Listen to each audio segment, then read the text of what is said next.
Okay, so what we're going to be talking about today is stroke.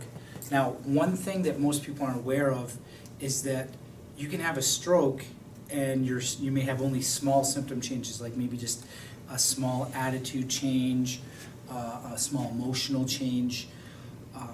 These are just small indications, but it's a big drastic change that makes you know that what's going on. Now, the major things we look at, can you move your eyebrows, can you move your face, different things like that, but that doesn't indicate that you may have had a small ischemic attack or a stroke. So what we want to look at is how does the body adapt and what are the different methods of looking at it. What's considered the gold standard in allopathic or medical care is to do an MRI. The problem with that is that when you're looking at an MRI, it's how I explain, it's like looking at a house from a satellite. If the house is still there, they say everything's okay.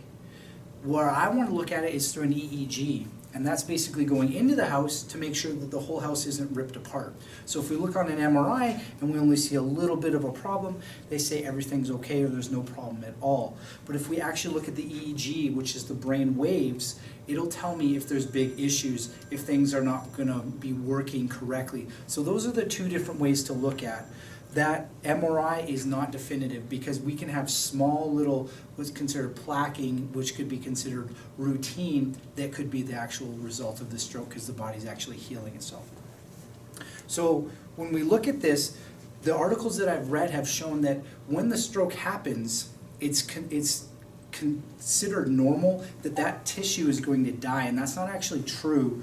What happens is the tissue becomes put into a state of stasis or inability to work correctly. So what we need to do is actually fire that tissue and get it firing. So what that means is we got to make the brain communicate again. We got to jump start that engine. We got to get the body communicating. Because that tissue is put into a form of stasis or an ability to fire, if it doesn't communicate or get that firing long enough, that stimulus, it dies. So it's the use it or lose it phenomena that the body has. So what we want to do is really jumpstart that part of the body. Common ones that I've taken care of are ones where you get strokes where it actually takes over speech, which would be Broca's area, so the frontal left cortex of the brain. And that part that I call Broca's area is the part that controls speech. So with that part, what we do is we basically jumpstart it. Now what I mean by that is we need to stimulate the brain. Now here's the really cool part, and this is why I love my job, is that the chiropractic adjustment stimulates the brain. It literally tells the brain, look at everything. The adjustment literally jumpstarts the brain and says, look at everything going on. So if we want an analogy, it's like turning the computer off, turning it back on, and then all of a sudden it works again. The same thing happens with a chiropractic adjustment. It puts stimulus into the cerebellum, and the cerebellum, which is considered the little brain, it actually has 75% of the neurons in the whole body. And with that, it feeds to the frontal cortex, the speech areas, different areas there. So what we do is we adjust, we stimulate that area, and then it turns on, it stimulates the whole brain. Then what we need to do is train the part of the brain that has been turned off. So basically what we're doing is getting an exercise going.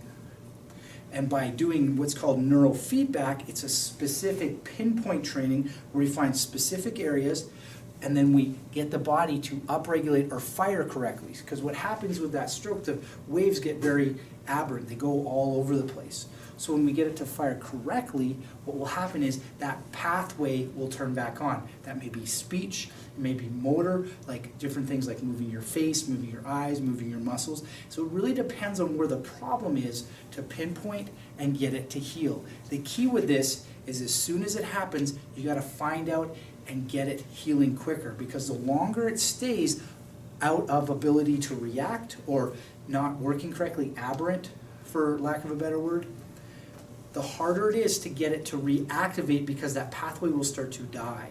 So we want to really get after it. But we've seen good results with people even into years. It's just when you wait long periods of time, it eventually just dies. So how I can explain to people, it's like if you leave a plant and you don't water it for a long period of time, if you put that water back in, it can jump back onto life. And that's what we want to do, is get it before it actually falls apart. So the key to look at here is that it may be a small change that doesn't show up on an MRI, doesn't mean we can't get you back to better health by getting the brain to fire correctly. Thank you.